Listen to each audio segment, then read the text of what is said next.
Presidente, gravação iniciada.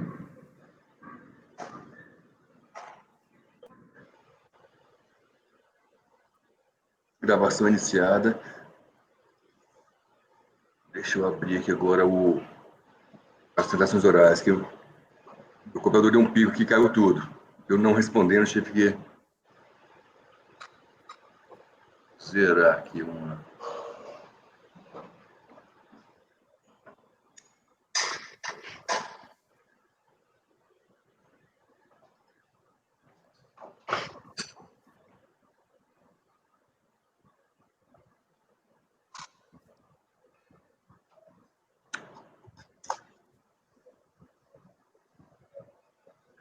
Você está aí com a ordem, Tereza, das sustentações orais? Sim, presidente. Pode chamar o primeiro já. Já tem primeiro item 36. Posso Qual? chamar? Item 36. 36, pode chamar. Ok, presidente, faria a convocação.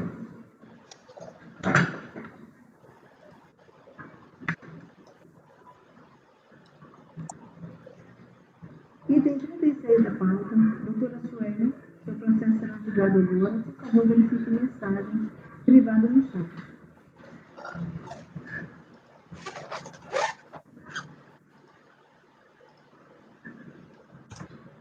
Eu não consegui achar a mensagem.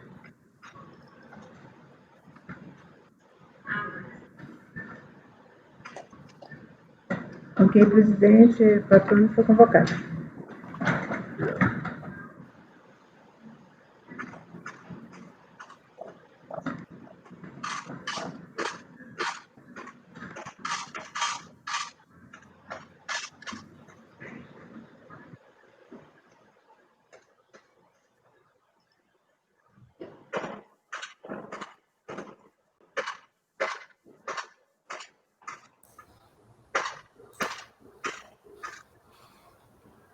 Boa tarde, conselheiros.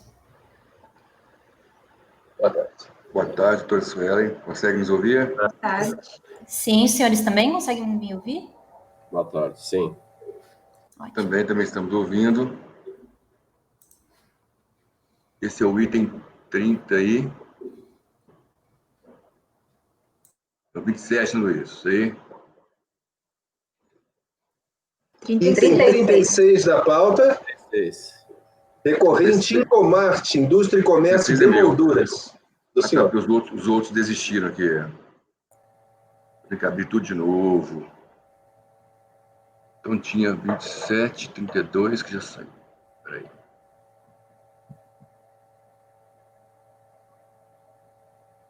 O 27 foi retirado de pauta, doutor Luiz Eduardo. 32, Nissan, foi retirado de pauta.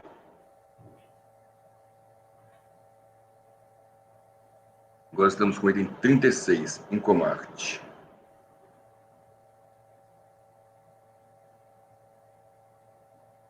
Vou abrir aqui. Já está na pasta, né? Já. Aberto já. Quer que eu feche, Rodrigo? Já abri antes. Eu estou tendo que reabrir todos os documentos, né?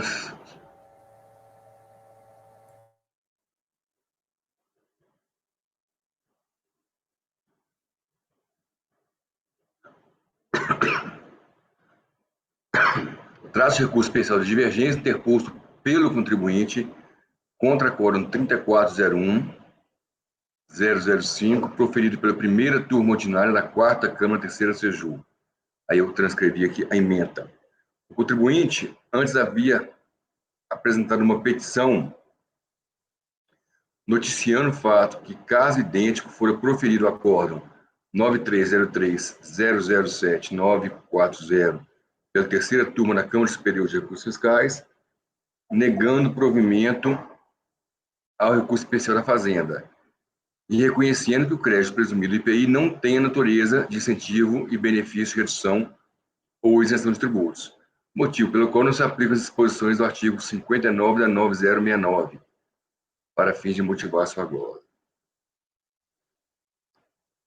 Em seu recurso especial, ela, repisa o argumento de que todo legislador restringindo a aplicação do artigo 59 da Lei 9069 aos casos de incentivos e benefícios ligados à redução ou isenção tributária, não pode a autoridade fiscal inovar na aplicação do mencionado dispositivo ao crédito que possui natureza de incentivo creditício. 2. Interpretando o dispositivo legal em si, defende que, mesmo que as irregularidades apuradas pela fiscalização caracterizem, em tese, crime contra a ordem tributária, sem condenação judicial, não há como fazer incidir o artigo da lei. No exame de admissibilidade, restringiu-se a análise somente à necessidade de sentença penal condenatória para fins de aplicação do artigo 59 da 9069, KVD 5. A PGFN apresentou contra-razões, afirmando que o dispositivo legal refere-se a, aspas, prática de atos que configurem crimes e não condenação por crime contra a ordem tributária. Se houvesse a intenção de subordinar a perda de incentivos, benefícios fiscais ao caso em que houvesse condenação judicial, certamente a lei teria se referido a esse requisito especificamente, estabelecendo que a condenação por prática de crimes contra a ordem tributária importaria a perda de benefícios, incentivos, sendo que não restam dúvidas que deve ser aplicado o comando legal para glosar o crédito presumido do período em tela, pois se trata de incentivo fiscal à exportação, que não pode prosperar num ambiente maculado por atos criminosos. É o relatório. Doutora, tem 15 minutos. Ok, então. Então, como bem relatado, o recurso especial trata da aplicabilidade do artigo 59 aos casos que implicam no perdimento do direito à fruição do crédito presumido IPI, aqui no período 2004-2005. Bem, o primeiro motivo para a procedência do recurso especial é que o artigo 59, ele pressupõe a existência de decisão judicial transitada em julgado, condenando o contribuinte pela prática de crime contra a ordem tributária, o que não é o caso. No caso, não há sequer ação penal ajuizada, tampouco há sentença transitada em julgado, condenando a contribuinte ou seus diretores pela prática de qualquer crime contra a ordem tributária. O que há no caso é que a fiscalização entendeu que supostas irregularidades contábeis poderiam, em tese, ser configuradas como crime contra a ordem tributária. Bem, conselheiros, o artigo 5º da Constituição Federal determina que ninguém será considerado culpado até o trânsito em julgado de sentença penal condenatória. A Carta Magna também estabelece no artigo 5º e artigo 109 que ninguém será processado nem sentenciado senão por autoridade competente. A autoridade competente para julgar, processar crimes contra a ordem tributária é o juiz federal. Então, não cabe ao auditor fiscal da Receita Federal aplicar qualquer penalidade contra a contribuinte apenas porque, sob sua ótica, ela praticou atos que poderiam configurar crime contra a ordem tributária. Nesse sentido, a decisão desta Igreja Terceira Turma é o Acordo 9303-01258. Eu quero chamar a atenção para alguns outros fatos aqui bem relevantes. O primeiro é que, em casos idênticos ao presente, envolvendo inclusive as mesmas partes, o CARF decidiu pela aplicação do artigo 59. A recorrente, então, opôs embargos à execução fiscal para discutir os débitos que haviam sido compensados com esse crédito presumido indeferido, glosado. No final do ano passado, foi proferida a sentença julgando procedentes os embargos à execução fiscal, reconhecendo a inaplicabilidade do artigo 59 no caso, porque não há sequer notícia do ajuizamento da ação penal. A cópia da sentença foi disponibilizada para os senhores conselheiros junto com os memoriais. Tem outro fato que eu também quero chamar a atenção, é que essas supostas irregularidades contábeis que configurariam, em tese, um crime contra a ordem tributária, não ocasionaram supressão ou redução de tributo, que é um pressuposto para a configuração dos crimes contra a ordem tributária previstos nos artigos 1º e 2º da Lei 8.137 de 90. Não houve nenhum lançamento em 2004. Em 2005, houve a lavratura de um auto de infração para a cobrança de imposto de renda, contribuição social, PIS e COFINS, decorrente aí de suposta omissão de receita, mas esse auto de infração foi cancelado. Ou seja, não há constituição definitiva de tributo no caso. E a súmula vinculante 24 determina que não há que se falar em crime contra a ordem tributária antes do lançamento definitivo do tributo. Então, no caso, se não há constituição definitiva de tributo, não há que se falar aí na prática de crime, tampouco na aplicação do artigo 59 para fins aí da perda do direito à fruição do crédito presumido. Bem, tem uma outra razão para a procedência do recurso. Como relatado, o despacho analisou apenas essa questão da aplicação do artigo 59 em razão de haver ou não a sentença condenatória.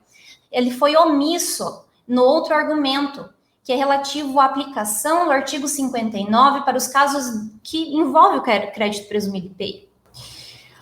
Esse dispositivo, o artigo 59, ele determina em suma que a prática de atos que configurem crimes contra a ordem tributária acarretará a perda dos incentivos e benefícios de redução ou isenção previstos na legislação tributária. O crédito presumido ele é um incentivo creditício. Ele visa o ressarcimento do PIS e da COFINS incidentes sobre as aquisições de matéria-prima, produto intermediário, material de embalagem adquiridos no mercado interno e utilizados na produção de produtos que se destinam ao mercado externo. Ele não está previsto, não é uma daquelas hipóteses do artigo 14 da Lei Complementar 101 de 2000, porque ele não envolve renúncia de receita pública. Então, ele não tem natureza jurídica de incentivo, de redução ou isenção de tributo. Então, não se aplicaria o artigo 59 na hipótese. Nesse sentido, também, a decisão dessa turma, que é o acordo 9303-007-940. Bom, por esses motivos, os conselheiros merecem provimento o recurso especial da contribuinte.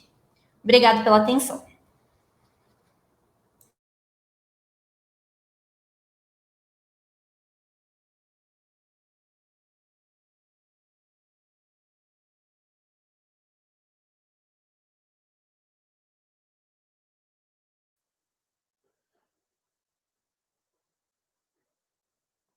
Vamos ao voto. Se não me engano, eu fui vencido nesse voto, em 2010.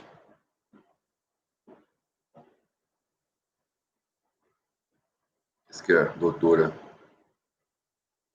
colocou aí.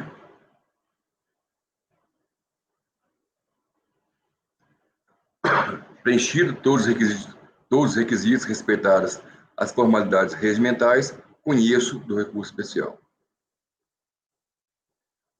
No mérito, estamos aqui diante de uma situação que eu diria bastante sui generis, pois se formos ater ao que foi dado seguimento ao exame de admissibilidade, na análise do processo de crédito presumido de IPI, na exportação das leis 9363 e 10276, de um dispositivo legal que essa mesma turma decidiu de forma unânime, com ressalva do ilustre conselheiro Jorge ter votado pelas conclusões, em julgamento recente, o acordo 9303-007-940, de 2019, de relatoria do DEMES, que não se aplica o crédito presumido do IPI em qualquer caso, pois não se trata de incentivo fiscal com redução do imposto. O crédito presumido na exportação foi criado com o objetivo de desonerar as exportações de tributos incidentes na cadeia produtiva, ainda que de forma presumida, pois cada produto exportado tem uma cadeia produtiva distinta, na qual incidem contribuições com menor ou maior reflexo no custo, para aumentar a competitividade dos produtos nacionais no mercado globalizado, ou ao menos, buscar uma maior equiparação. Trata-se de um benefício ou incentivo fiscal. Uns dizem que benefício e incentivo fiscal são sinônimos, outros que o primeiro é gênero de segunda espécie. Para mim, existe efetivamente uma sutil diferença.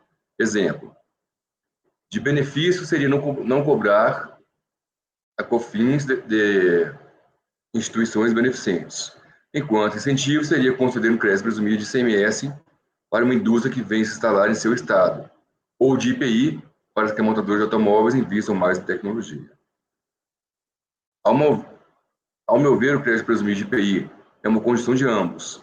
Incrementa a exportação por tornar empresas mais competitivas, benefício, e leva mais que empresas tenham o intuito de exportar, incentivo. De toda forma, o reflexo positivo atinge o país. E isso que se buscou com sua introdução, conforme já dito. Digressões à parte, o dispositivo legal aqui, sobre análise, fala indistintivamente em incentivos e benefícios. Então, o que efetivamente importa é que são incentivos ou benefícios de redução ou isenção de tributos.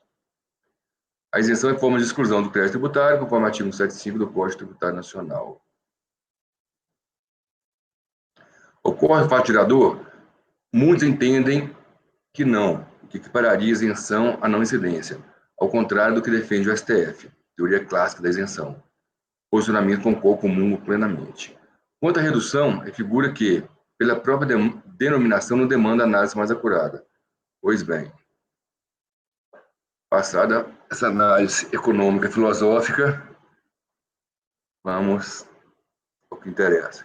Já vimos que o crédito presumido de IPI na exportação, na realidade, não é de IPI, prestando-se o ressarcimento de PIS e COFINS incidentes nas etapas de cadeia produtiva. Por que, então, ela entra na apuração do imposto? Para compartilhar com estados e municípios o ônus dessa renúncia fiscal, já que mais da metade da arrecadação do IPI é a eles distribuída, por determinação constitucional. Sendo ele escriturado como crédito, efetivamente reduz o saldo a pagar no final do período de apuração, decorrente da sistemática imposto contra imposto, adotada já a nível constitucional para dar efetividade ao princípio da não cumulatividade. Se o crédito for maior que o débito naquele período, resultará até em saldo credor a ser transferido para o período seguinte. Isenção, então, certamente não é. Redução. Até extrapola quando se gera saldo credor passivo de ressarcimento, em espécie ou via compensação de outros tributos. Quando trata de norma que envolve incentivos fiscais, ou de norma que trata de crimes. A interpretação precisa quer ser mais literal e isso, certamente, me levou a concordar com a tese que a norma não se aplica a um incentivo creditício. No entanto, reconsiderando, vejo que o valor devido ao IPI não é simplesmente destacado na nota fiscal, mas sim resultante do confronto em determinado período de apuração entre os débitos e os créditos registrados na escrita fiscal. Daí entendo que é aplicável, sim, ao crédito presumido de IPI na exportação das leis 9363 e 10279. Tem um 8 a mais aí. Superada essa questão, vamos ao verdadeiro cerne da discussão, que é a necessidade de ter havido condenação judicial com trânsito em julgado para aplicação do artigo 59 da Lei 9069.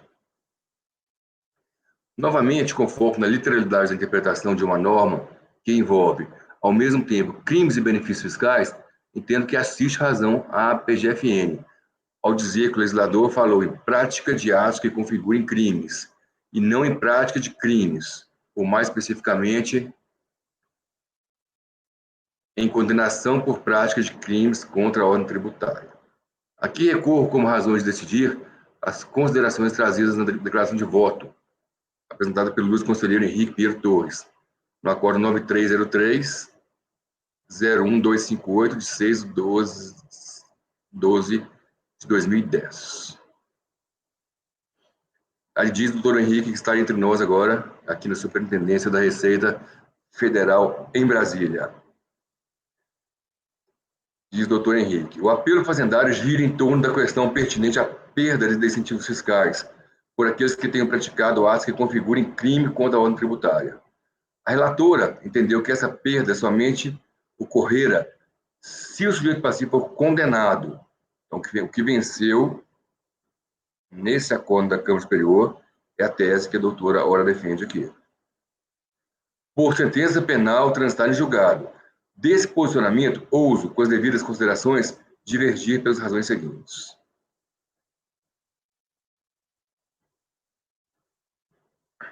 A pedra angular dessa questão resume-se a entender o alcance da expressão prática de atos que configurem crime contra a ordem tributária, trazida na parte inicial do artigo 59 da Lei 9069. Segundo a relatora, essa expressão requer condenação judicial do infrator, com trânsito julgado, para que os atos ilícitos por ele praticados configurem crime contra a ordem tributária. A meu sentir, esse entendimento restringe o alcance da norma, onde o legislador não restringiu. A lei, em momento algum, exige manifestação judicial como pré-requisito para a aplicação da norma sobre exame. De outro lado, ao contrário do alegado pela nobre relatora, para que determine a conduta que possa ser configurada como crime, fato típico e antijurídico, basta que se adeque a um tipo penal e não esteja ao abrigo de uma das excludentes das ilicitudes. Legítima defesa, estado de necessidade, estrito cumprimento do dever legal e exercício regular de direito, conforme o artigo 19 do Código Penal. Tudo é mais óbvio que, dada a natureza da infração tributária, essas excludentes das ilicitudes jamais vão estar presentes. Assim, toda vez que a conduta praticada pelo sujeito passivo estiver tipificada penalmente, como é o caso dos autos, o ato por ele praticado necessariamente configura crime, que, para os efeitos de aplicação da sanção penal, deve ser apurado na instância própria, em caso, o Poder Judiciário, enquanto os efeitos administrativos e tributários da conduta proibida do sujeito passivo devem ser apurados no contencioso administrativo. Merece aqui ser lembrado que a responsabilidade por infrações à legislação tributária ou administrativa não está junguida à sorte da seara penal, de modo que a sanção de natureza administrativa ou tributária independe do resultado do processo criminal, salvo se neste houver absolvição motivada pela negativa de autoria ou inexistência do fato imputado. Afora essas duas hipóteses, há absoluta independência entre a responsabilidade penal, tributária e administrativa. Não por outro motivo, o legislador, ao vetar a fruição de benefício fiscal a quem tenha praticado ato que configure crime contra a ordem tributária, não exigiu condenação penal, sequer condicionou a abertura de processo criminal. Exigiu apenas que a conduta proibida se adeque a qualquer tipo penal previsto na Lei 8.137. Repare que se a intenção do legislador fosse de vincular a restrição trazida no mencionado artigo 59, transcrito nas linhas abaixo, ao resultado do processo penal, a lei teria, ao invés de exigir conduta que configure crime, que fala somente em conduta, exigido condenação penal por crime contra a ordem tributária.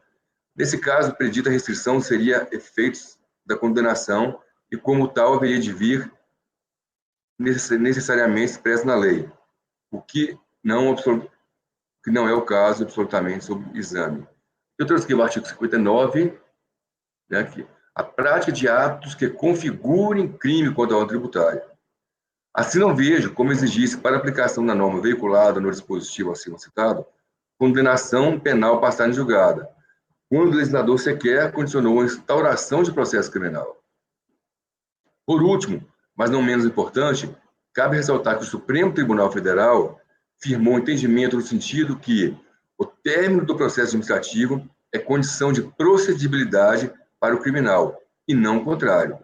Ora, se para iniciar o processo penal existe o término do processo administrativo, como então pretender-se que o administrativo possa começar quando houver trânsito julgado do criminal?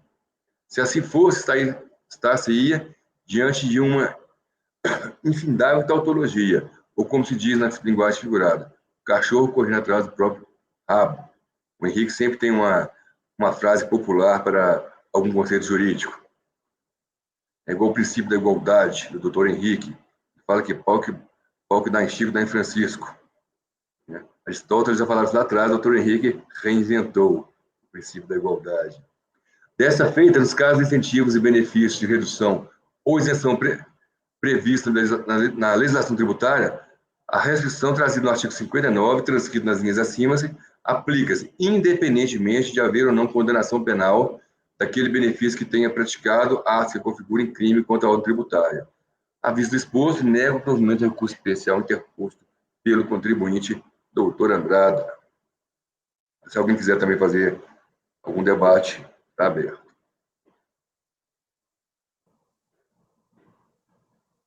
Presidente, eu vou pedir licença para solicitar vistas do processo.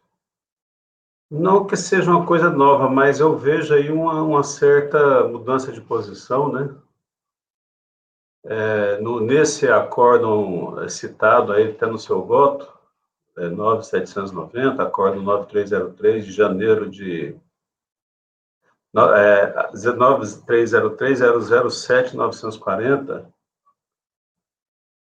a turma decidiu por unanimidade que o incentivo fiscal do crédito presumido, o crédito presumido de IPI não seria nem um incentivo e nem um benefício fiscal de redução, nem incentivo fiscal e nem redução de tributo, ou redução de imposto.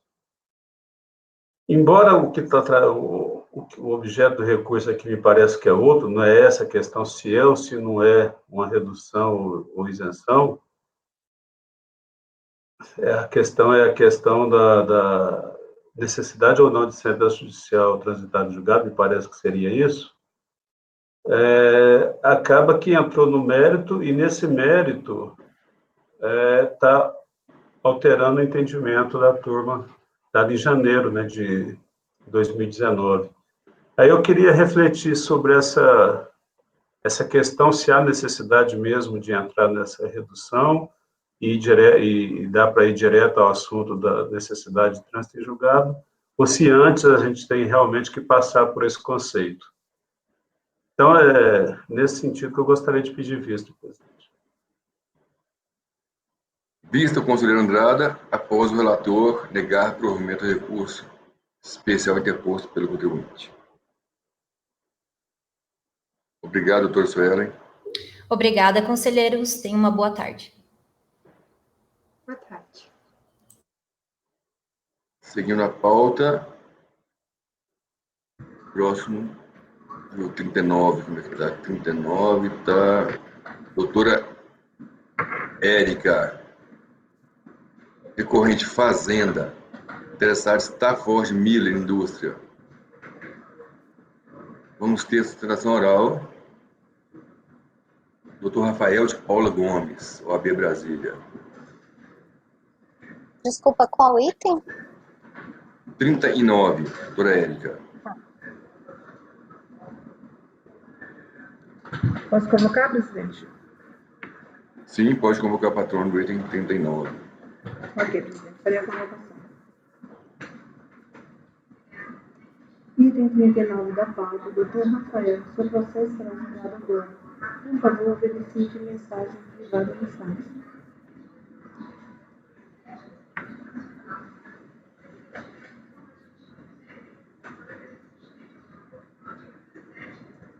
Item 39 da pauta, doutor Rafael, seu processo será julgado agora. Por favor, verifique mensagem privada no chat.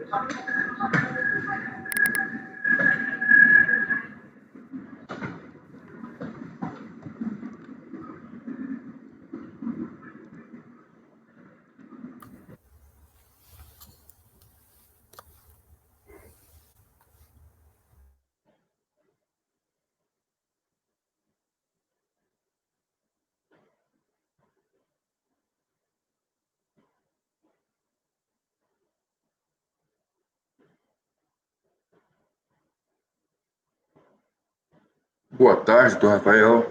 Consegue nos ouvir? Boa tarde, presidente. Boa tarde, conselheiros e conselheiras. Consigo ouvir perfeitamente. Também conseguimos ouvir perfeitamente. Com a palavra, a relatora, doutora Érica, recorrente Fazenda Nacional, interessado, Stafford Miller Indústria Limitada. Boa tarde, doutor Rafael. Boa tarde. Aqui nós estamos tratando de recurso especial de divergência interposto pela Fazenda contra o acordo 3402.006.838, que possui a seguinte ementa na parte que interessa: classificação fiscal de mercadoria, ex-tarifário, enquadramento, propriedade da mercadoria, ônus da prova. Somente os produtos que atendem efetivamente às especificidades da exceção devidamente comprovados, é que podem ser classificados no S-tarifário da posição da TIM. Intimada a Fazenda Nacional interpôs recurso especial de divergência, suscitando a divergência quanto à forma da exoneração do crédito tributário, objeto do lançamento de ofício, em decorrência da identificação errônea da mercadoria para fins de classificação fiscal, nulidade absoluta por vício material ou nulidade relativa por vício formal. O recurso especial da Fazenda foi admitido, conforme despacho de folhas 1573 a 1575. A contribuinte foi intimada e não apresentou contra-razões. É o relatório em síntese. Senhor presidente, eminente relatora, boa tarde. Eu gostaria de fazer apenas um breve apontamento, que no caso, salvo melhor juízo, a turma de origem não reconheceu a nulidade da autuação. Isso porque, durante o julgamento da DRJ, houve a conversão em diligência e a própria autoridade fiscal verificou que houve um equívoco no lançamento original. Então, ou seja, a própria autoridade fiscal identificou um erro na classificação fiscal do lançamento original. Então, por isso, o voto do doutor Rodrigo Mineiro foi de que houve uma alteração da própria classificação fiscal pelos julgadores da origem, e não uma nulidade material. Então, com base nisso, é que se pede a manutenção do julgamento e a negativa de provimento ao recurso especial da Fazenda Nacional. Muito obrigado.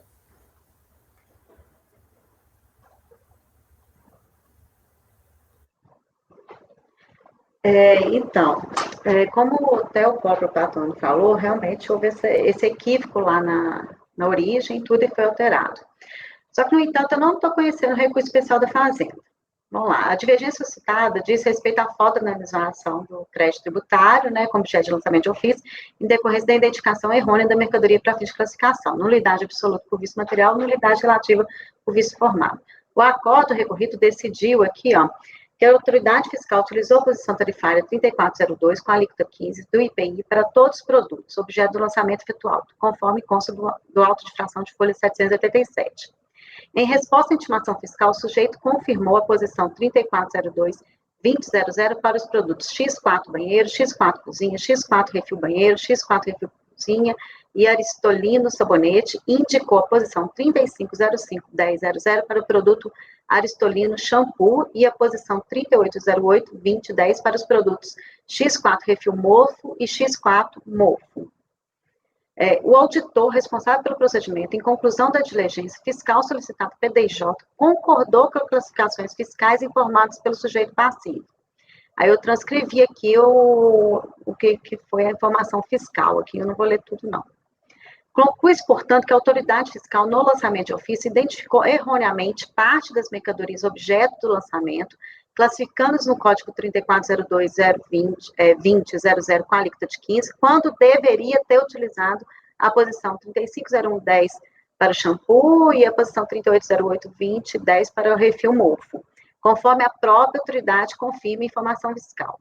Não cabe à autoridade julgadora alterar os fundamentos da atuação fiscal, modificações no critérios jurídicos adotados pela autoridade fiscal no exercício do lançamento, introduzidas em decorrência da decisão administrativa. Somente pode ser efetivados em relação ao fato gerador posterior à modificação, para o mesmo sujeito passivo, conforme dispõe o artigo 146. Por estar configurada a modificação do critério jurídico adotado no lançamento por parte da DRJ, no requadramento dos produtos, o crédito tributário decorrente do lançamento relativo a tais produtos e sua retificação pela DRJ deve ser exonerado, valendo apenas para fatos futuros com fundamento no artigo 146. Verifique-se aqui que não tratou-se em nenhum momento de nulidade do auto de infração. A Fazenda apontou dois paradigmas. Um que trata de nulidade de vício formal e o outro, vício formal, cessamento de direito de defesa, um por vício de motivação e outro por enquadramento, descrição do fato e enquadramento. Como foi visto a FIDA, o acordo recorrido decidiu no sentido de exonerar os tributos lançados referentes aos produtos tais, de acordo, porque teve umas modificações do critério jurídico. No primeiro acordo indicado como paradigma, ele decidiu a aplicação normal da nulidade, aplicando o artigo 142 do CTN e o artigo 10 do decreto 70.235. Já verifica-se que a fiscalização não apresentou motivação o suficiente para que pudesse comprovar a descrição informada no auto de infração, era legalmente correta, e dessa maneira, como indicação expressa de motivação da atuação, requisito legal, e essencialidade por validade do auto de infração. Então, aí por isso que cancelou a nulidade.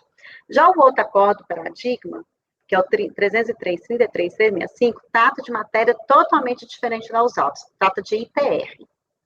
Então, verifica-se que os assuntos, né, tratados no paradigma são totalmente diversos ao que estavam aqui no acordo recorrido, e no acordo recorrido, que é o principal fundamento, não se discute se o vício é formal ou material.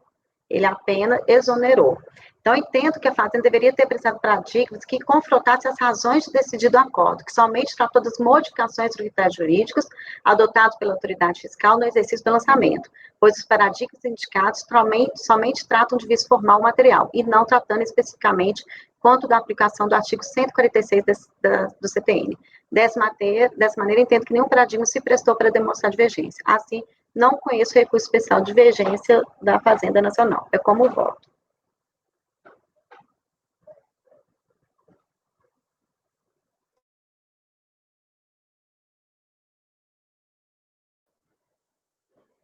Doutor Eric está votando pelo não conhecimento, então vamos votar primeiro no não conhecimento. Doutor Andrada. Presidente, colegas, eu acompanho a relatora. O acórdão recorrido julgou o lançamento improcedente. Não foi declarado nulidade do lançamento. Não vejo como discutir se a nulidade tem origem em vício formal ou material. O que foi declarado foi improcedência do lançamento por erro no lançamento. Exonerou parte do lançamento. Então, não vejo como discutir vício, natureza de vício. Eu acompanho a relatora, presidente. Doutora Tatiana. A relatora, presidente. Doutor Luiz. Presidente, parabenizo a relatora. Eu fiz a análise de admissibilidade e não percebi essa diferença, que entendo ser sutil. A questão do acórdão 301.31.996, existia uma questão de classificação fiscal e nulidade formal. Mas ela entrou no detalhe e verificou que o que se discutia era diferente. Então, eu aqui refaço meu entendimento e acompanho a relatora pelo não conhecimento do recurso. Doutor Valcir. Com a relatora. Doutor Jorge. Com a relatora, presidente. Está bem claro para mim que não... Doutora Vanessa.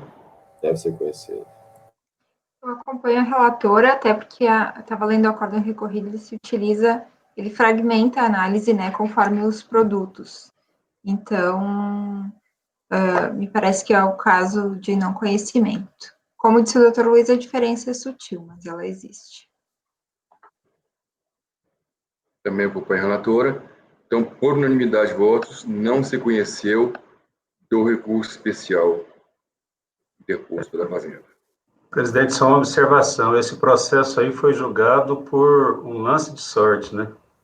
Que a portaria alterou o limite agora, e esse lançamento foi de 11 milhões e 600, e o limite foi alterado para 12, né?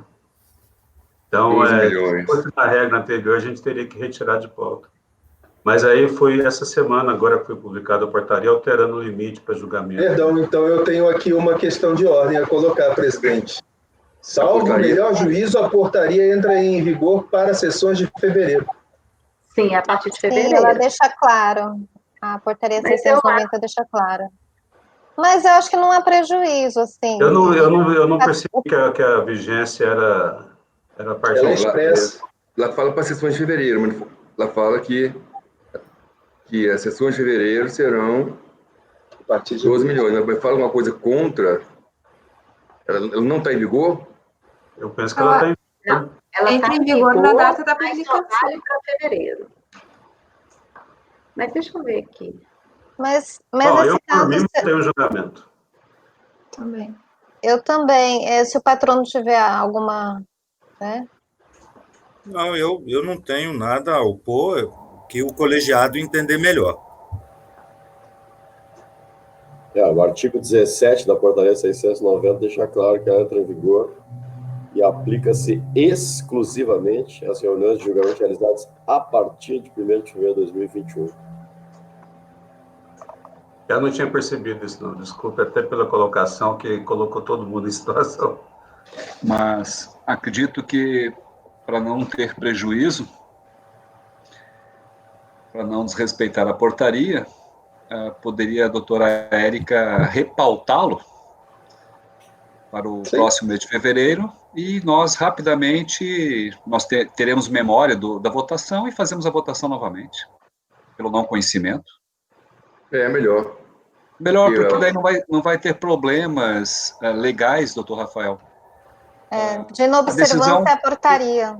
Porque senão pode vir algum pedido de nulidade. Eu coloquei a questão e fiquei quieto esperando, mas a minha preocupação é o que pode parecer eficiência no primeiro momento, se revela uma necessidade depois de anulação e de julgamento por questão de direito adjetivo. A outra parte mesmo pode embargar e pedir nulidade. Exato, aí a gente perdeu toda a eficiência.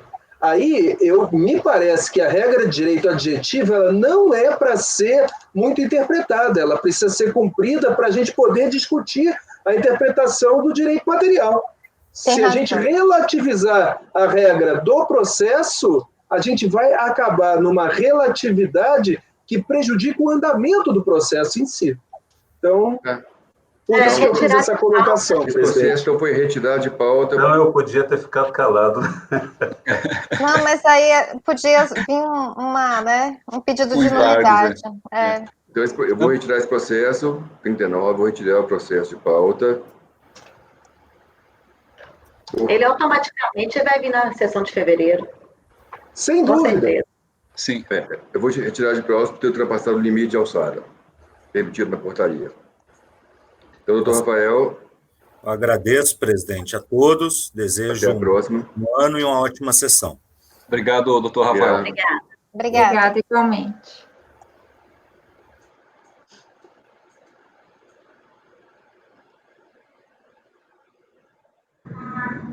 O próximo, 39, né? Tem 41, 42 e 43. Os três são meus. Vamos ver aqui como é que está aqui. 41, decorrente do Ponte do Brasil. Interessado em Fazenda.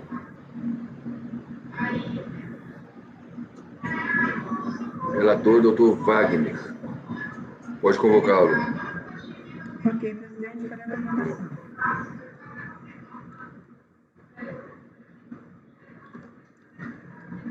Item 41 da pauta, doutor Wagner, seu processo será julgado agora.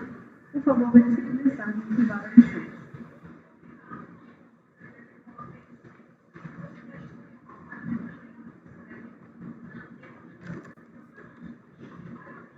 Item 41 da pauta, doutor Wagner, seu processo será julgado agora. Por favor, verifique a mensagem privada no chat.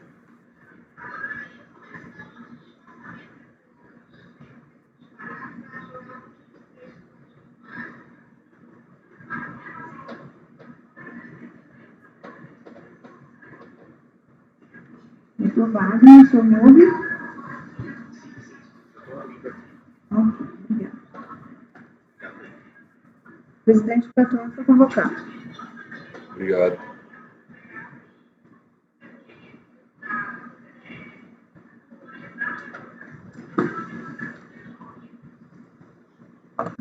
Doutor Wagner, consegue nos ouvir? Escuto sim, perfeitamente.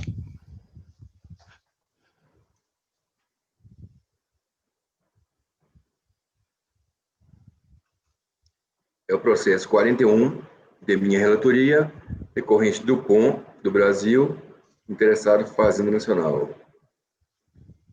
Já está na pasta.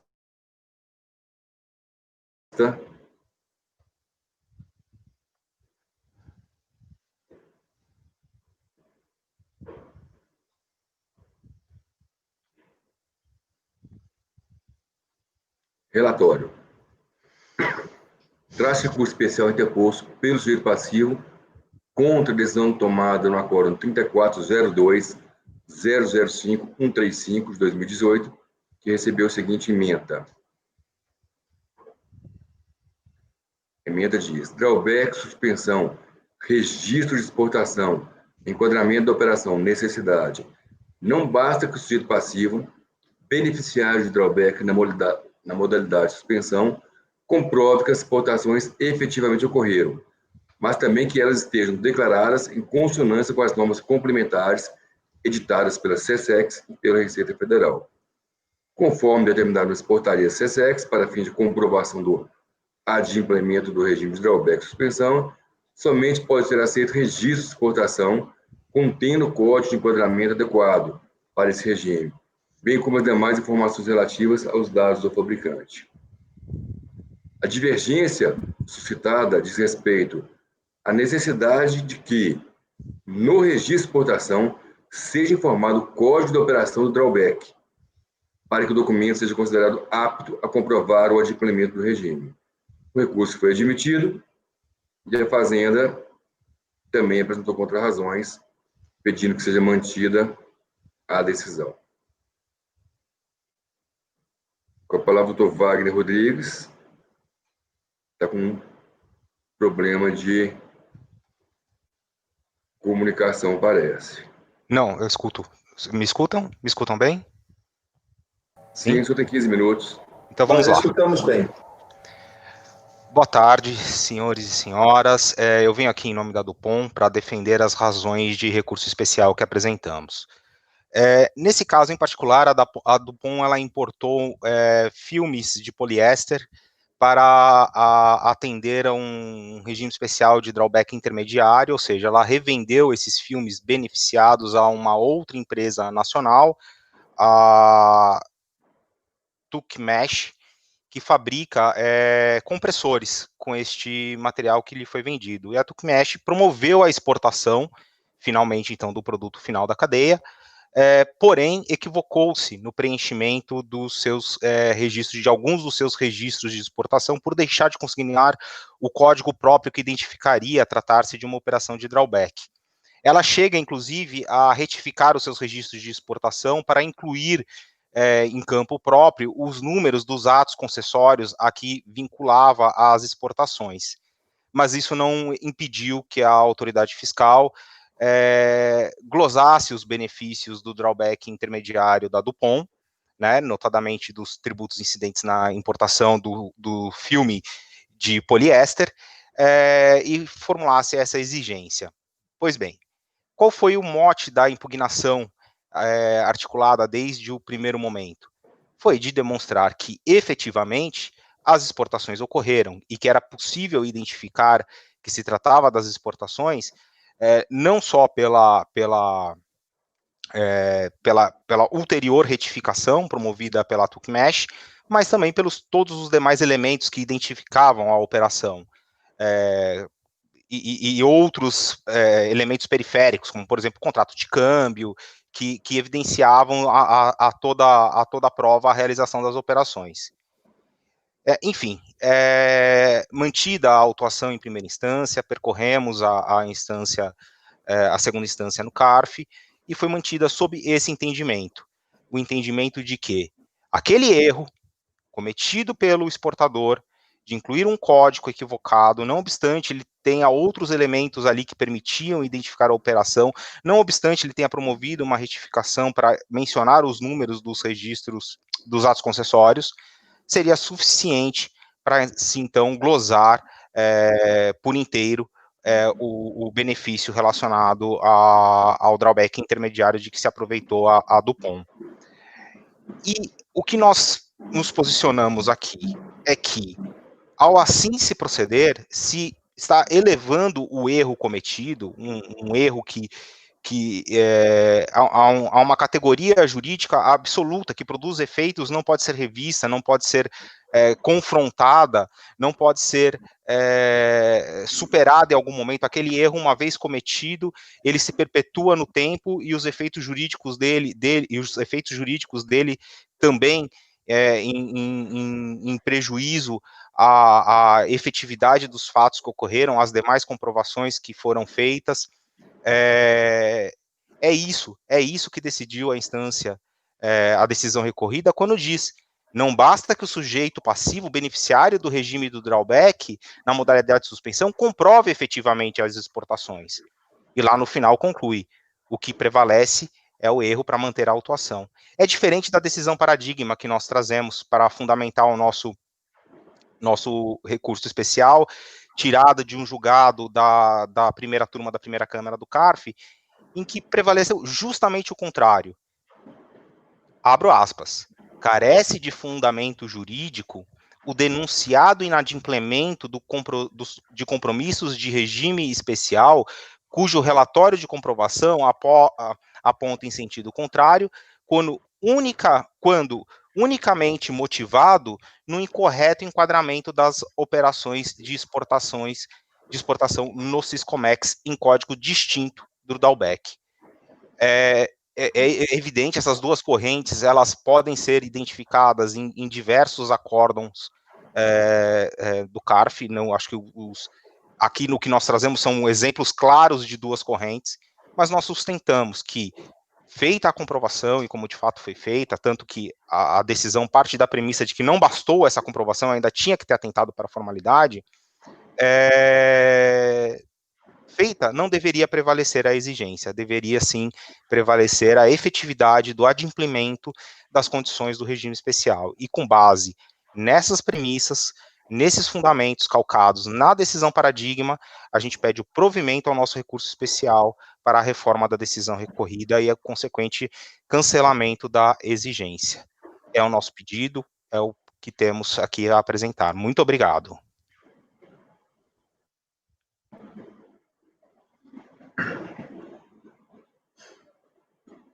Obrigado, doutor. Vou passar ao voto, que é muito frequente aqui nessa Câmara Superior. O regime de aduaneiros drawback da modalidade de suspensão está previsto no inciso 2, artigo 7 e 8 do Decreto-Lei 3766, junto com o artigo 1º, inciso 1 da Lei 8.402. O mais das vezes, ele garante que o direito de suspensão do pagamento dos tributos, incidências na importação de insumos destinados à fabricação de produtos serão exportados, sob condição resolutiva. A condição que converte suspensão em isenção de impostos é de que o beneficiário de regime utilize insumos na fabricação de produtos exportados, nas condições definidas em ato concessório expedido pela SESEX. Eu faço uma transcrição da norma. Por conseguinte, trata-se de uma verdadeira isenção, condicionada, o que, como se sabe, atrai aplicação dos artigos 111, 155 e 179 do Código Tributário Nacional, também transferidos aqui. No regime de drawback, o registro de exportação é o documento por meio do qual o beneficiário comprova a efetiva exportação do produto, vinculado ao benefício concedido. Em tais condições, o registro de exportação e as anotações nele contidas, ainda que constituam obrigação acessória, por vezes tratadas como meras formalidades, constituem o mais robusto elemento de prova de que as condições para a concessão do benefício foram atendidas. E dessa maneira, também foi atendido o disposto no artigo 179 do CTN, qual especifica as regras para a fruição de benefício fiscal. E, de fato, a regulamentação do programa, encontrada no artigo 352 do Regulamento Aduaneiro, que no caso de 2002, vigente à época da ocorrência dos fatos geradores, especifica o documento comprobatório de exportação como sendo elemento de prova por meio do qual o beneficiário demonstra o adimplemento do programa. No texto legal, a obrigação de que seja efetuada a vinculação hora controvertida é expressa, observe-se, no artigo 352. A utilização do regime previsto nesse capítulo será registrada no documento comprobatório de exportação. Como se sabe, o regime interno desse Conselho Administrativo de Recursos Fiscais veda aos conselheiros a prerrogativa de afastar a lei ou decreto sob fundamento da inconstitucionalidade, que é o artigo 62. Fica vedado aos membros das turmas de julgamento do CARF afastar a aplicação, deixar de observar tratado, acordo internacional, lei ou decreto sobre fundamento de inconstitucionalidade. As disposições normativas de caráter infralegal também determinam o correto procedimento do documento de exportação. A informação incorreta do código na operação do registro de exportação correspondente, por certo, acarreta sérios prejuízos ao controle que o Estado exerce sobre a utilização do benefício fiscal de que se trata. Também transcrevo aqui a portaria número 12 de 2003. O registro de exportação no Siscomex é o conjunto de informações de natureza comercial, financeira e fiscal que caracteriza a operação de exportação de uma mercadoria e define seu enquadramento. Parágrafo 3º. As tabelas com os códigos de utilização de preenchimento nos registros estão disponíveis no próprio sistema de endereço eletrônico desse Ministério. Verifique-se dessa forma que é essencial que os documentos eletrônicos contenham o correto enquadramento da operação e também sejam vinculados ao ato concessório correspondente. Estou defendendo aqui que tem que haver a vinculação do ato concessório com o registro de exportação. Ainda mais, retornando às regras mais elementares definidas na legislação tributária, na regulamentação da concessão de incentivo fiscal, vale rememorar que o ônus probatório, nesses casos, é do contribuinte. Cabe a ele comprovar, justamente por meio das anotações consignadas no documento de exportação, que aquelas operações foram realizadas ao amparo do benefício fiscal que lhe foi concedido, e também naquele regime drawback. Com base em tais fundamentos, voto negar provimento de recurso especial do contribuinte. No voto. Doutor Andrada. Presidente, eu acompanho o relator, já é a posição nossa já antiga. Nossa, que eu digo minha, né? Doutora Tatiana. Presidente, essa matéria já é conhecida, né? Eu considero, nesse caso aqui, que realmente é recorrente, apesar de ela ter ter colocado uma menção errônea dos códigos, né, depois ela fez a retificação e comprovou que efetivamente houve exportação, né, através das liquidações de câmbio, contratos e tudo mais, né, que também estão carreados aqui aos autos, né. Então, efetivamente, houve a exportação, que eu considero isso como essencial para fins de fruição aí do benefício. Então, com a devida vênia, eu abro a divergência, presidente. Doutor Luiz Eduardo. Presidente, eu já me manifestei sobre esse assunto e o ponto aqui, crucial para mim, é que uma operação aconteceu. Porém, como ela não estava sinalizada como drawback no momento, não houve um acompanhamento que poderia ter havido caso ela estivesse sinalizada. E aí, uma vez feita a exportação, está feita a exportação sem que se possa fazer essas verificações. Portanto, está descumprida a condição, não é possível você mais tarde, com documentação, provar alguma coisa, porque o que precisava era que tivesse sido sinalizado para possibilitar, inclusive, uma verificação física, coisa que absolutamente é impossível ser feito, o tempo não volta. Eu já votei nesse sentido e continuo pensando dessa maneira. Acompanho o relator, presidente. Doutor Valcir. Com o relator. Doutor Jorge. Presidente, acompanhe. Votamos um voto seu idêntico na sessão de novembro, acordo 93.03.10.953, e o meu na sessão de 8 de dezembro de 2020, 93.03.01.038. Eu acompanho, portanto. Doutora Érica. Acompanho a divergência, presidente. Doutora Vanessa. Eu acompanho a divergência, presidente. Meu entendimento já é conhecido, que o importante é a comprovação de que houve a exportação.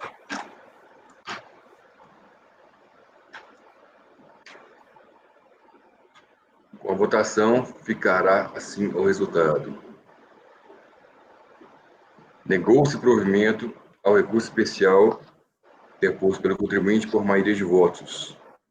Vencidas as conselheiras Tatiana, Érica e Vanessa. Muito obrigado. Boa tarde. Proclamar o resultado. Obrigado, doutor. Item 4.2, pedir a sustentação da retirada de pauta. Item 4.3, recorrente Morlan, interessado Fazenda. Pode convocá-lo, Ana Tereza? Sim, presidente, farei a convocação. Item 43 da pauta, doutora Juliana. Presidente, salve melhor juízo é vídeo, tá? Por favor, verifique mensagem privada. É um vídeo, né? Mas A aqui tá informação vídeo aqui da e pauta é que é vídeo. acompanhamento. Passei acompanhamento também. É. Doutor Luiz, você está com a planilha aberta aí que posso colocar no YouTube? Eu trabalho com 2 processadores, aí eu tenho que mudar de um computador para outro.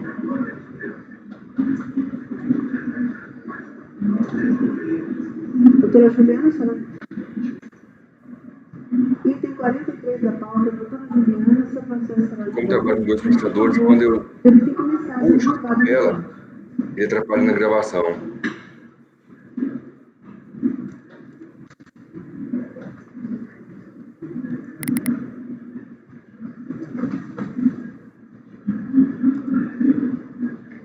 Doutora Juliana, boa tarde.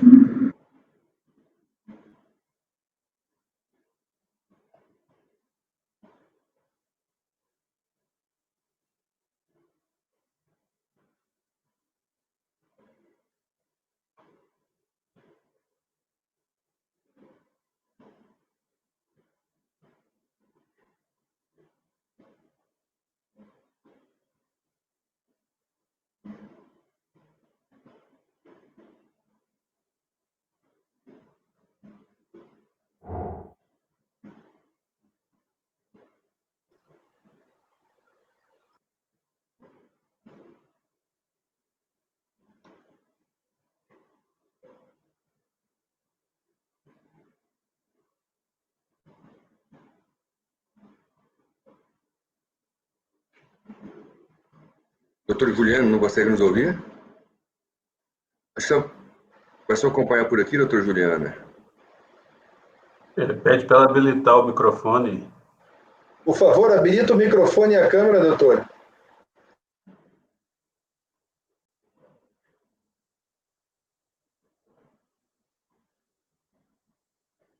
Doutora Juliana Abraham. Tem como a senhora habilitar o microfone e a câmera?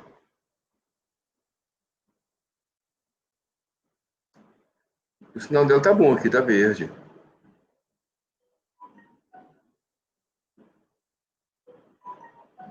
Melhor habilitar, presidente, para a gente saber se o patrono realmente está aí, né? E se é o patrono da procuração, né?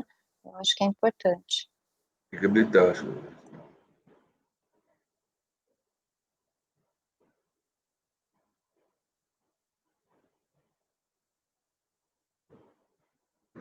Presidente, eu não sei por que não abriu. Eu fiz todos os testes com ela na sala de espera e deu tudo certo. A doutora Juliana está mandando mensagem falando que ela está tentando abrir a câmera. Será que não é melhor ela sair e entrar de novo? Né? Saiu, parece. Porque ela falou assim que ela está na sala, mas ela está tentando abrir sem sucesso, né? Só um minuto, ela entrou aqui na sala de espera. Vou falar com ela. Fala com ela que é só apertar esse botãozinho aí. Apertar não, né? O eletrônico não aperta mais, só clica. Sim, aqui eu consigo me ver e ouvir.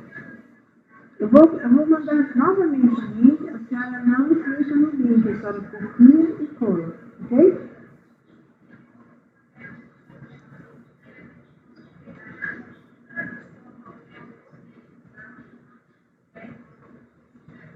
Pronto, doutora, veja se recebeu. Abre uma outra aba, copie e cole, por gentileza.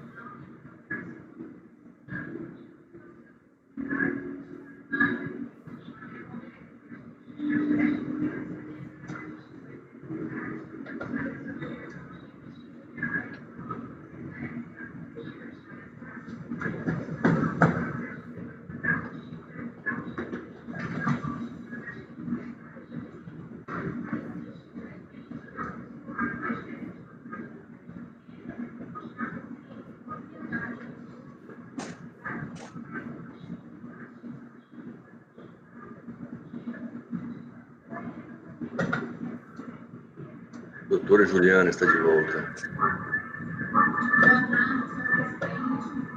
Não. Doutora Juliana, a senhora está ainda na sala de espera.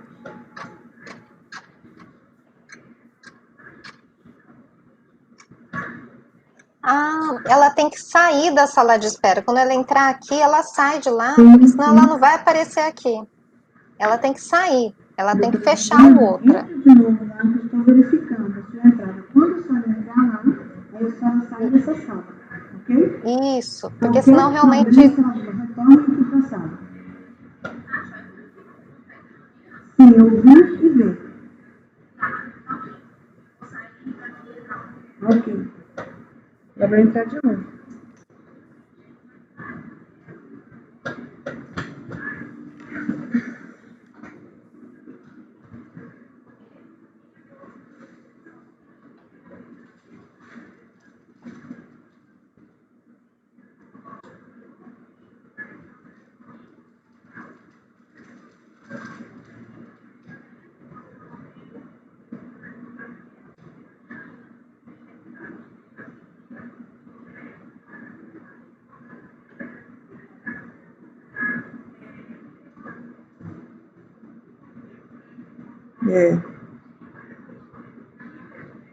Na outra sala eu consigo ver e ouvir tranquilamente.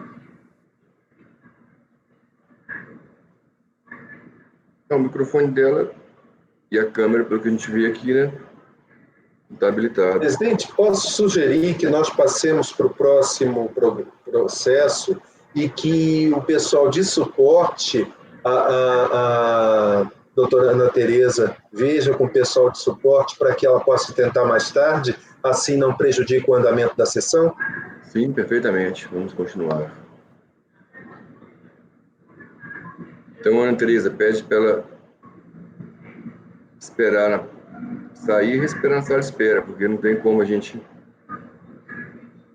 E ela consegue fazer. Então, lá já Ok, presidente, para alguém do suporte, do SERPRO, entrar em contato com ela para poder dar o suporte que a gente não consegue dar daqui, né? Vamos seguindo. Presidente, quando ela entrar aqui na sala, eu converso com ela e vou já chamar o próximo item. Item 55. Vou chamar deixa eu ver aqui, o 53, doutor Balsi, deixa eu ver se ele está em pauta. 55, presidente. 53 foi retirado. Doutor Balsi, 54 foi retirado. Doutor Balsi também. 55 é o último. Ok, presidente, faria a convocação. Só faltará esse e da outra.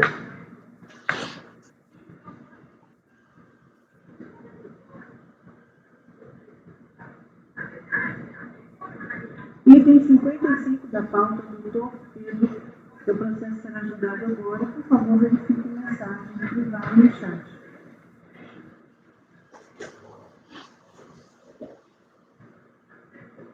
Eu gosto de processo das lojas americanas aqui, 2. Foram retirados de pauta.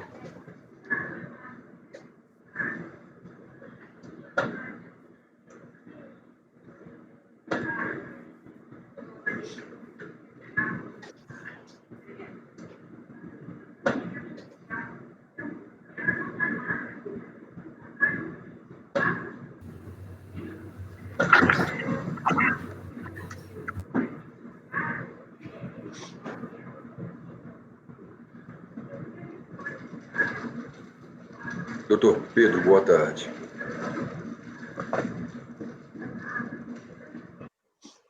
Doutor Pedro, habilita o microfone, por favor.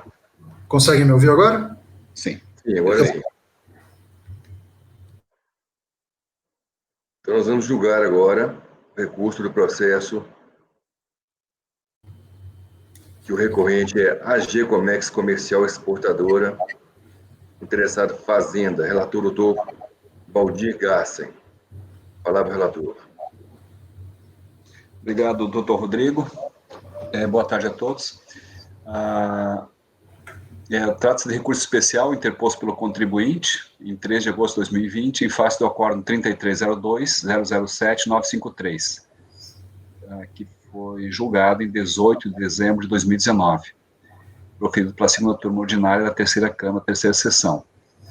A ementa ficou assim, só vou ler um trecho dela. Constatada pelos elementos dos autos que a pessoa jurídica cedeu o seu nome, inclusive mediante a disponibilização de documentos próprios, para a realização de operações de comércio exterior de terceiros com vistas ao acobertamento de seus reais intervenientes ou beneficiários, há que se aplicar a multa prevista no artigo 33 da Lei 11.488, de 2007. O contribuinte ingressou com embargo de declaração diante dessa decisão. Os embargos foram rejeitados, por entender-se de que não houve omissão no acordo embargado, mas sim divergência interpretativa sobre a questão de conduta dolosa ou de fraude. O recurso foi admitido e foi dado seguimento. A Fazenda Nacional apresentou contra-razões em 22 de setembro de 2020. Requer que seja negado o provimento ao recurso do contribuinte. Esse é o relatório, senhor presidente. Doutor Pedro, tem 15 minutos. Muito obrigado, senhor presidente. Cumprimento a todos em seu nome. Como já bem resumido no relatório, a questão aqui não é matéria de prova. A questão aqui é a interpretação jurídica que se tenha sobre a necessidade ou não de se comprovar, se demonstrar a existência de fraude ou simulação, a existência do dolo, né, ou uma fraude ou simulação, na cessão de nome a terceiro, né, com esse objetivo específico de ocultar, né, o real encomendante, né, no caso aqui da mercadoria. A divergência que se tem, também muito bem colocada, inclusive no despacho de admissibilidade, é muito simples, né?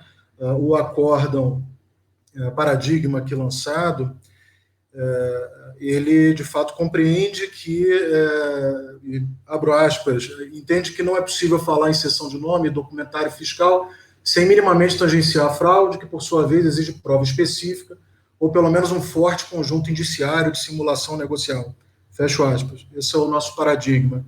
No nosso caso concreto, essa verificação foi totalmente descartada e, dito de maneira simples, foi considerado que simplesmente deixar de fornecer, deixar de informar quem seria o destinatário, o encomendante, né, na importação, na DI de importação, já seria por si a própria condição de aplicação do artigo 33 da 11.488.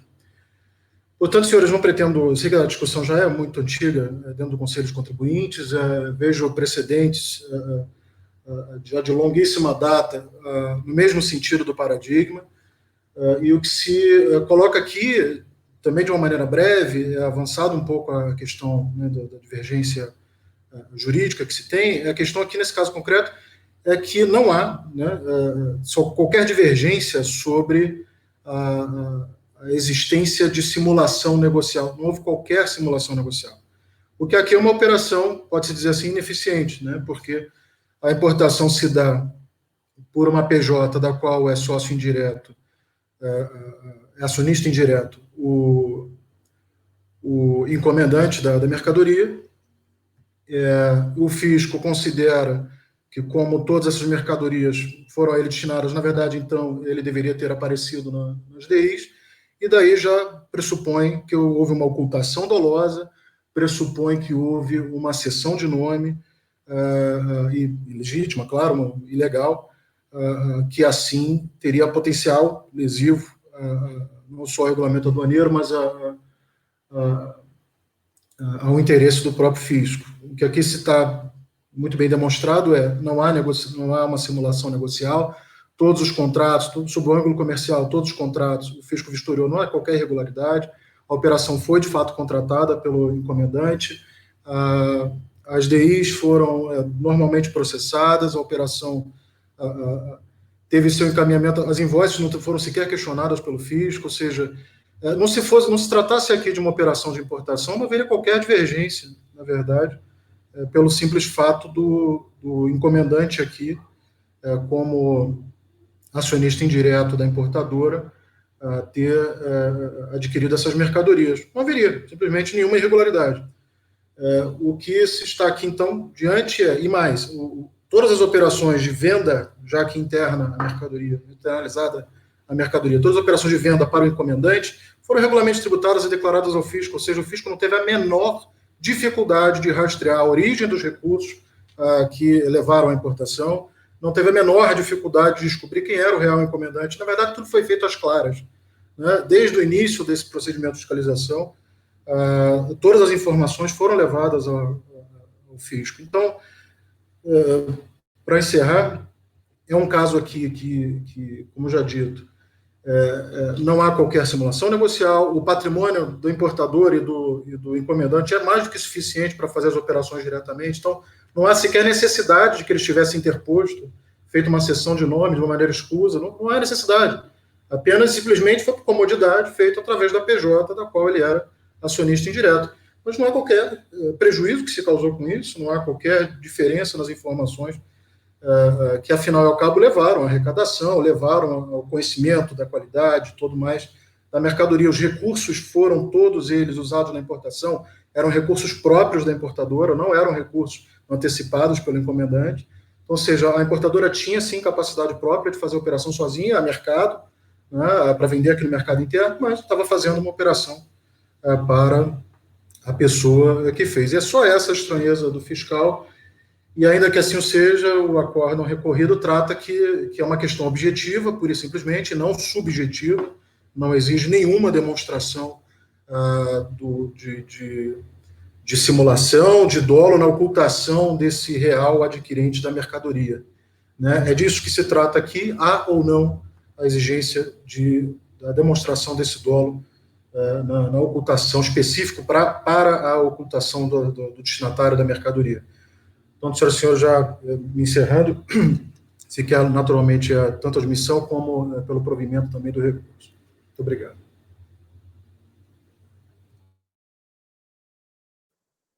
Doutor Valci, com a palavra. Obrigado, doutor Pedro.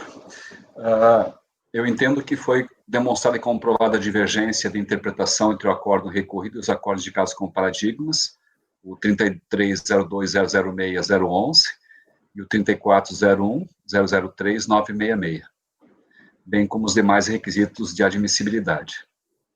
Na decisão recorrida, entendeu-se que a responsabilidade nos casos de infrações à legislação aduaneira é responsabilidade objetiva, sem remissões a intenções ou considerações sobre dano ou prejuízo concreto ao erário ou ao controle aduaneiro.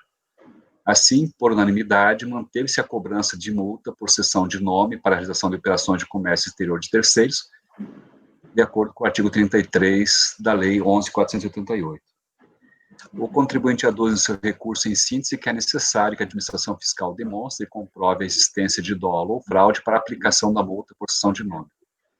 Eu faço uma citação aqui do recurso especial, no meu voto, nas folhas 1050, o item 35, 36, 37, 38, até o 41, onde o patrono muito bem pontuou os principais argumentos que aqui constam do voto.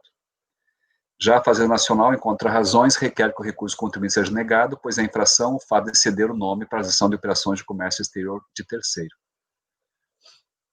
sem necessidade de se perquirir a intenção do agente ou do dano em concreto ao erário. Na análise dos autos, verifica-se acertada a decisão hora recorrida, sem reparos. Eu cito, então, o artigo 33 da Lei 11.488, que todos nós conhecemos. Como se pode depender dos autos, inclusive no recurso do contribuinte, houve cessão de nome na realização de operações no comércio exterior, de terceiro em que não foi informado o encomendante nas declarações de importação. E salienta-se, o artigo 33 da Lei 11.488 não estabelece a necessidade de se comprovar dolo, fraude ou simulação das operações. Nesse sentido, cita-se trechos do voto proferido no acordo recorrido que bem pontuam esse entendimento. Aqui eu cito alguns trechos que bem contextualizam o ocorrido. E, para finalizar, observe-se, ademais, que a própria hipótese de incidência da multa enunciada no artigo 33 da Lei 11.488 prescinde da ocorrência de sonegação de tributos, lavagem de dinheiro, dano ao erário prejuízo ao controle aduaneiro ou mesmo comprovação de dolo por parte do agente. Muito embora o legislador, como visto, tenha estabelecido multas como esta do artigo 33, precisamente para coibir todas aquelas práticas ilícitas e lesivas ao comércio exterior e ao controle aduaneiro estatal.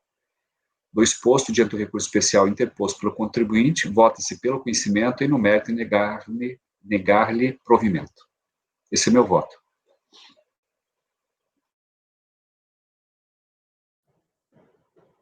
Doutor Andrada. Presidente, a multa é por ceder o nome. Basta comprovar que cedeu o nome. O restante não há nenhum pré-requisito legal. Como muito bem disse o doutor Rossi, acompanha o relator. Doutora Tatiana. Com o relator, presidente. Doutor Luiz. Com o relator, presidente. Doutor Jorge Romero. Com o relator, presidente. Doutora Érica. Com o relator, presidente. Doutora Vanessa. Presidente, eu gostaria de pedir vista desse processo, porque eu fiquei com uma dúvida com relação a essa necessidade de comprovação da fraude ou simulação negocial, porque o paradigma, ele traz o entendimento exatamente oposto ao que o relator e a decisão recorrida colocaram. Então, eu queria olhar os autos com mais atenção para verificar essa questão. Vista a conselheira Vanessa, após o relator negar provimento do recurso, acompanhado pelos conselheiros Andrada, Tatiana, Luiz, Jorge e Érica. Então, esse é o resultado final. Obrigado, doutor Pedro.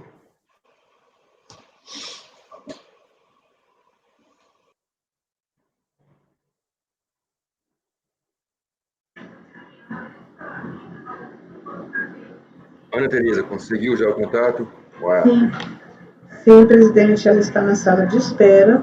Ela informou que ouve perfeitamente vocês e gostaria de saber, mesmo vocês não havendo, se ela pode permanecer na sala, já que é um acompanhamento. Não, pode sim.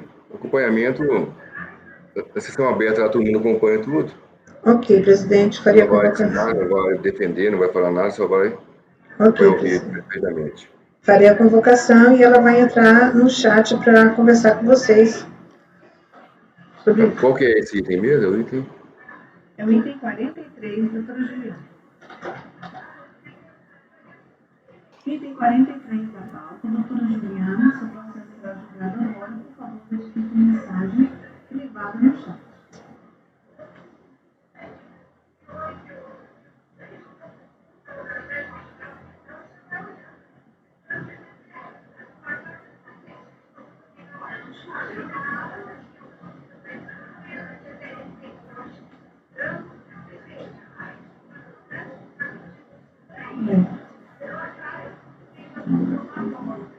Matéria muito conhecida também, né?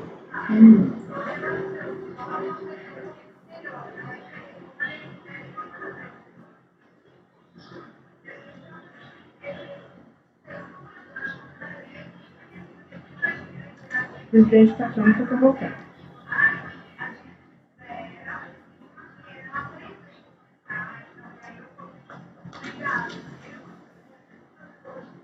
Então, doutora Juliana, já que a senhora vai somente acompanhar, vamos passar o vídeo do patrono. Doutor Luiz, consegue fazer aí? Primeiro, o relatório, presidente. O senhor é o relator. Em seguida, eu passo o vídeo. Sou eu mesmo. Estou passando o carro na frente dos bois. Trate-se recurso especial interposto pelo contribuinte contra o acórdão 3302-003084. Matéria conhecida, drawback, suspensão, produtos exportados divergentes daquele descrito no ato concessório. Inadmissibilidade de sua aceitação para comprovação do regime.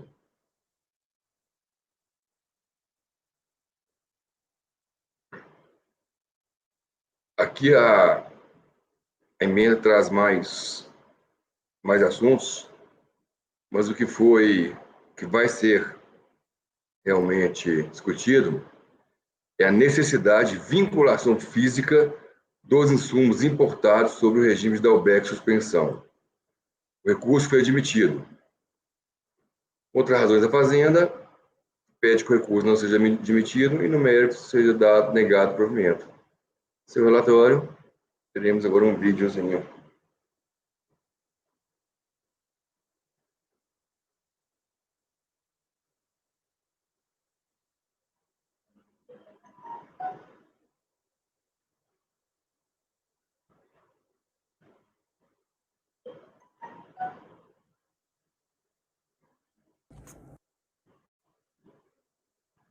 Boa tarde. A matéria tratada aqui no presente recurso especial, ela já é bastante conhecida deste Conselho e a contribuinte vai tecer breves considerações que entende relevantes, especificamente quanto à necessidade ou não de vinculação física dos insumos utilizados nas exportações de produto quando presente o regime de drawback.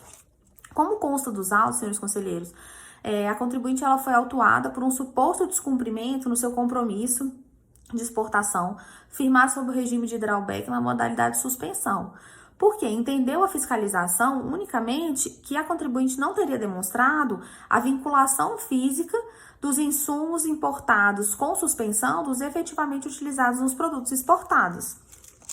Neste ponto, senhores conselheiros, a contribuinte gostaria de destacar a previsão contida no artigo 17 da Lei 11.774 de 2008, alterada pela Lei 12.350 de 2010, que veio trazer uma flexibilização a essa questão da vinculação física no regime de drawback, possibilitando a aplicação do princípio da fungibilidade quando os insumos substituídos guardarem as mesmas características de qualidade e quantidade.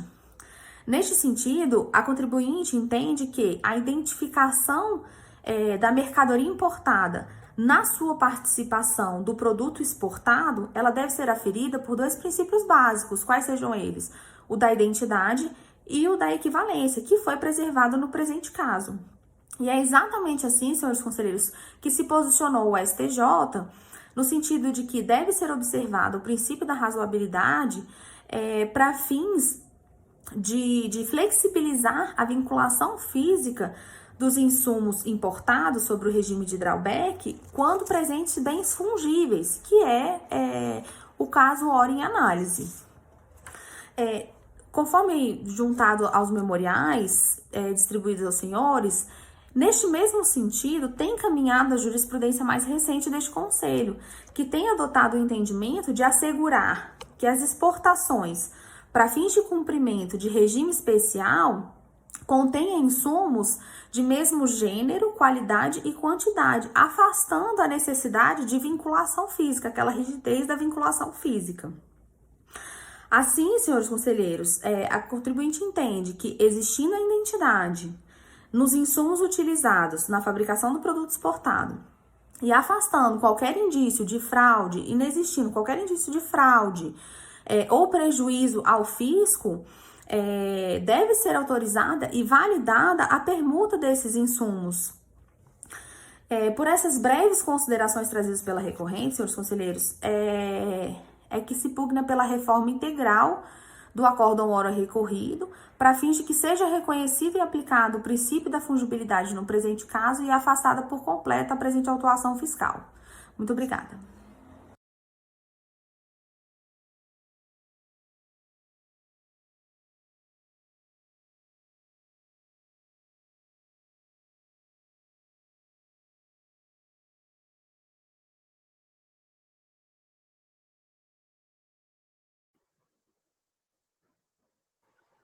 Pronto, presidente.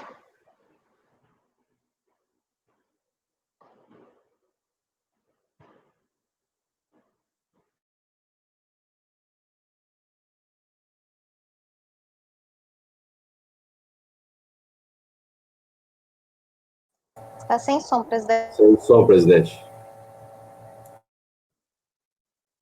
A Fazenda alega, em linhas gerais, que não foram indicados todos os dispositivos legais interpretados de modo divergente. Com a vênia, não parece que o recurso padeça dessa deficiência, A leitura das considerações presentes na peça de defesa permite compreender com clareza qual legislação tributária foi interpretada de forma divergente, ainda que ela não tenha sido apontada de forma tão evidente quanto gostaria contra a razonante. Mérito. É meu entendimento que a exigência de que seja observada a vinculação física entre matéria-prima importada e o produto exportado é uma decorrência inexorável da legislação que disciplina a aplicação e controle do programa de exportação executado ao amparo do regime drawback de suspensão.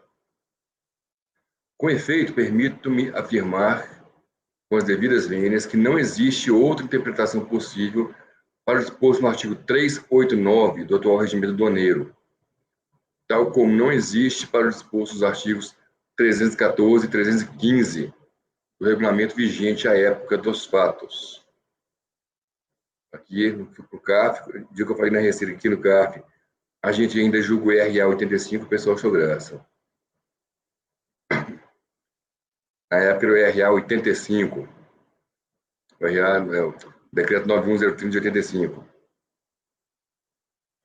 Transcrevo as normas do regulamento e concluo. Portanto, é textual a condição de que a mercadoria importada ao amparo do regime seja exportada após beneficiamento ou destinada à fabricação, complementação ou acondicionamento de outras a serem exportadas. Não existe, nas disposições legais pertinentes, a mais breve ou indireta menção à possibilidade que a matéria-prima possa ser substituída por outra, de mesmas características, sob condição que a exportação efetivamente aconteça. Significa dizer a exigência que haja vinculação física entre a matéria-prima importada e o produto final exportado decorre da disposição literal de lei.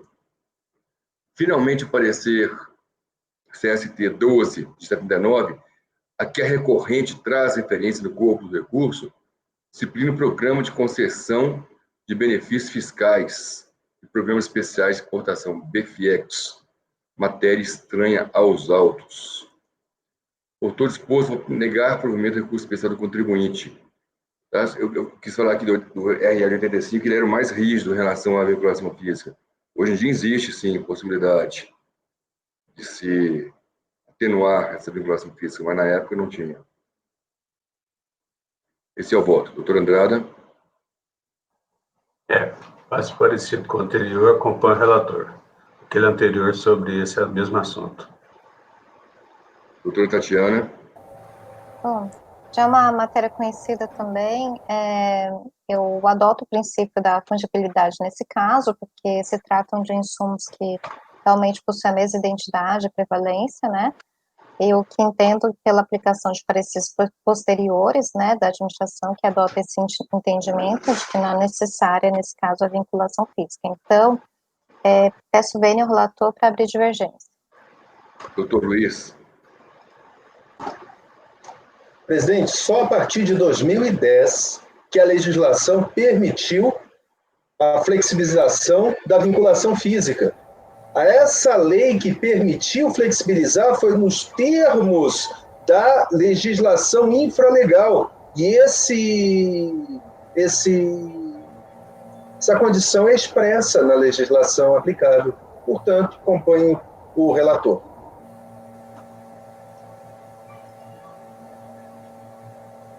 Doutor Valcir? Com o relator. Doutor Jorge? Presidente, só uma pergunta. Eu vi pela sustentação da recorrente, ela falou na questão da fungibilidade, né, que todo mundo tocou aí com a lei, o doutor Luiz, especificamente em relação da 2010. Não sei se não seria o caso do senhor enfrentar isso e afastar, né? Porque não sei se essa matéria ventilada na sustentação oral não foi no recurso, mas é só título de sugestão. Acompanhe, presidente. Eu posso estar olhando no recurso, mas pelo que eu vi é simplesmente essa vinculação. Acompanhe, presidente. No acordo recorrido tem mais coisas, realmente. Mas na admissibilidade foi específica. Ok, acompanhe, então. Era só essa observação. Doutora Érica? Matéria conhecida, né? Acompanha a divergência pela doutora Tatiana, aberta. Doutora Vanessa? Também acompanha a divergência, presidente, aberto pela doutora Tatiana, e nesse caso, se não me engano, já prevaleceu nessa turma, com outra composição, o entendimento de que esse princípio da fungibilidade ele poderia ser aplicado a anos anteriores de 2010 em razão da retroatividade benigna. Claro que já foi superada essa jurisprudência, mas eu continuo com esse entendimento.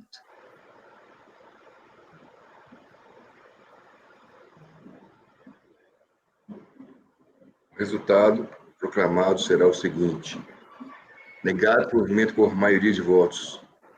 Conhecidas conselheiras Tatiana, Érica e Vanessa. Intervalozinho de 15 minutos, são 16 horas. 16h15 retornaremos. Até mais. Presidente, gravação interrompida.